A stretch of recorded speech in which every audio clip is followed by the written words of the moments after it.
ہندوستان کی سرزمین پر سب سے پہلا لشکر لے کر آنے والا محمد بن قاسم کس لیے آیا تھا؟ 10,000 کا لشکر لے کر صرف اسلامی بہنوں کی عزت بچانے کے لیے آیا تھا۔ راجہ طاہر سنگھ ایک ظالم بادشاہ تھا، اس کے گنڈوں نے کچھ عورتوں کو قبضہ میں لیا اور ان کا مال لوٹ لیا تھا۔ ان عورتوں نے آواز لگائی تھی کہ ہے کوئی ہمارا بھائی جو ہماری مدد کرے ہندوستان سے۔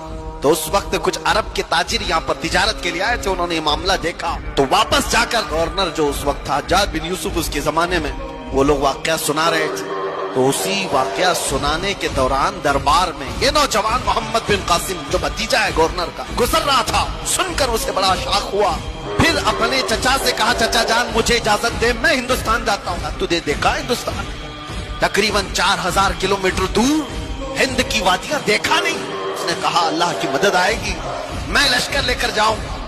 اور وہ آیا بھی، اور اس کے بعد راجہ طاہر سنگھ کو اس نے مخاطب کر کے کہا تھا محمد عربی کے شیر ہیں اور ہم مقابلے کے لیے آئے ہیں۔ اس کے بعد 3 دن کی لڑائی کے بعد گنڈے بھی راجہ بھی سب تتر بتر ہو گئے۔ اس محمد بن قاسم نے پہلی بار پرچم اسلام لہرایا تھا، اور ہماری نئی پنڈتوں کی لکھی ہوئی کتابوں میں بھی محمد بن قاسم کی تعریف ایسی لکھی گئی ہے کہ ہم نے کسی ایسے جرنیل کو نہیں دیکھا جتنے انصاف کے ساتھ محمد بن قاسم نے اپنا پرچم لہرایا تھا۔ کسی پر ظلم نہیں کیا، محبتوں کے ساتھ لوگوں میں ایمان کی دعوت دی۔